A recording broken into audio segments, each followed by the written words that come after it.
Obesity বা স্থূলতা বা অতিরিক্ত ওজন দিনকে দিন এই বিষয়টা আমাদের জন্য দুশ্চিন্তার কারণ হয়ে দাঁড়িয়েছে।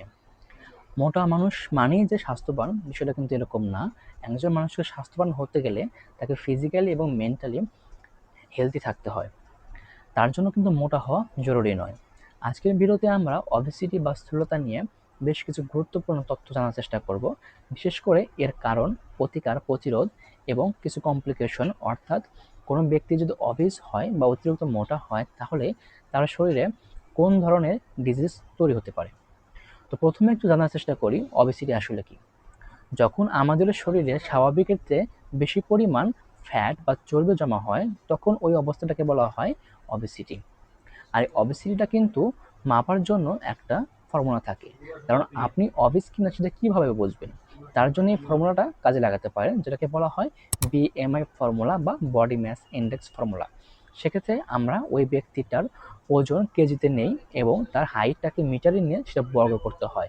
অর্থাৎ তার ওজনটাকে তার হাইটের বর্গ দিয়ে ভাগ করলে তখন যে মানটা বের হয়, সেই স্ক্রিনে যে মানটা দেখতে পাচ্ছেন এই মানগুলোর সাথে কম্পেয়ার করলে আপনি আসলে বুঝতে পারবেন যে আপনি আসলে অবিস নাকি নর্মাল রেঞ্জের ভিতরে আছেন। এবার আমরা অবেসিটির কিছু কারণ সম্পর্কে জানার চেষ্টা করি। অবেসিটির প্রথম কারণটাই হলো যারা বেশি পরিমাণ ক্যালোরি গ্রহণ করেন এবং কম ক্যালোরি বার্ন করেন বা খরচ করেন, তাদের ক্ষেত্রে কিন্তু অবেসিটি হওয়ার সম্ভাবনা বেশি থাকে। ধরেন আপনি বেশি পরিমাণ কার্বোহাইড্রেট, ফ্যাট এবং সুগারি খাবার গ্রহণ করেন, কিন্তু আপনার ফিজিক্যাল মুভমেন্ট বা ফিজিক্যাল এক্সারসাইজ কম, সেক্ষেত্রে আপনার শরীরে এই ক্যালোরিগুলো ফ্যাট আকারে জমা হয়, যা আমাদের শরীরে অতিরিক্ত ওজন সৃষ্টিতে সাহায্য করে। এরপর যাদের ঘুমটা কম হয় এবং ঘুমটা ইমব্যালেন্স থাকে, যাদের ঘুমের টাইম শিডিউল ঠিক থাকে না, যারা রাত 2টো, 3টে, 4টায় এরকম টাইমে ঘুমান, তাদের শরীরে হরমোনের ব্যালেন্সটা ঠিক থাকে না, হরমোনটা ইমব্যালেন্স হয়ে যায়, যার ফলে আমাদের বেশি পরিমাণ ক্ষুধা লাগে। এবং যখন আমাদের বেশি পরিমাণ ক্ষুধা লাগে তখন আমরা বেশি পরিমাণ খাবারও গ্রহণ করি, যা আমাদের অবেসিটি তৈরিতে সাহায্য করে। এবং যারা বেশি পরিমাণ দুশ্চিন্তা করেন, যাদের স্ট্রেসটা বেশি, তাদের ক্ষেত্রে আমাদের বডির যে কর্টিসল হরমোনটা আছে এইটার রেটটা বেড়ে যায়, যা আমাদের শরীরে ফ্যাট জমতে সাহায্য করে।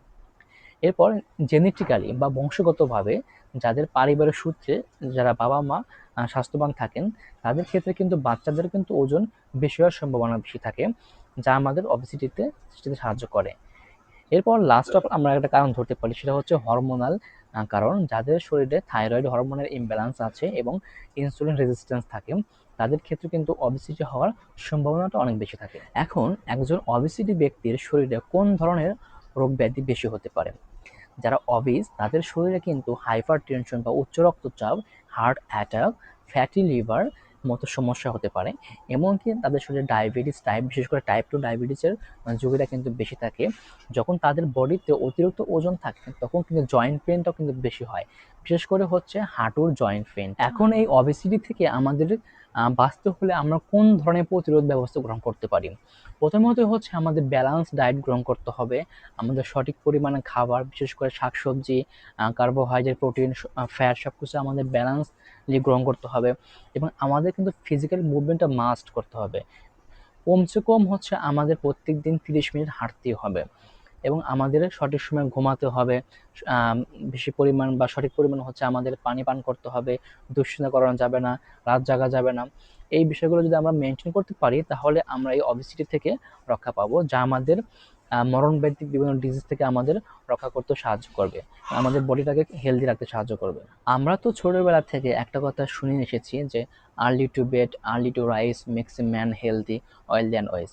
তো আমরা যদি রাতে তাড়াতাড়ি ঘুমাতে পারি এবং সকালে যদি ভোরে ভোরে ঘুম থেকে উঠি, তাহলে শুধু অবেসিটি কেন, আমরা প্রায় ম্যাক্সিমাম ডিজিজ থেকে আমরা কিন্তু সুস্থ থাকতে পারবো। বিশেষ করে আমরা যদি আমাদের ডায়েটটাকে এবং খাবারটাকে যদি নিয়ন্ত্রণে রাখতে পারি, তাহলে ইনশাল্লাহ আমাদের সব কিছু থেকে কিন্তু আমরা সুস্থ থাকতে পারবো। আর এমনিতে আমাদের হাদিসেও বলা আছে যে আমরা বেশি রাত জাগা যাবে না এবং খাবার গ্রহণ ব্যাপারটা কিন্তু আমরা হাদিসে বলা আছে যে আমরা পেটের এক অংশ পানি, এক অংশ খাবার থাকবে এবং একটা অংশ আমরা ফাঁকা রাখবো। যদি আমরা এভাবে যদি ফলো করতে পারি, আমরা যদি মুসলিম যারা আছি, যদি এটা যদি ফলো করতে পারি, তাহলে আমাদের অবশ্যই কেন সমস্ত রোগ ব্যাধি থেকে ইনশাল্লাহ আমরা সুস্থ থাকতে পারবো। আর যারা এতক্ষণ আমার ভিডিওটা দেখেছেন তাদেরকে সবাইকে ধন্যবাদ। আর এরকম আরো স্বাস্থ্য সম্পর্কিত ভিডিও পেতে আমার পেজের সাথেই থাকুন, লাইক ফলো দিয়ে পাশেই থাকুন। দেখা হবে নতুন কোনো ভিডিওতে ইনশাল্লাহ। আসসালামু আলাইকুম।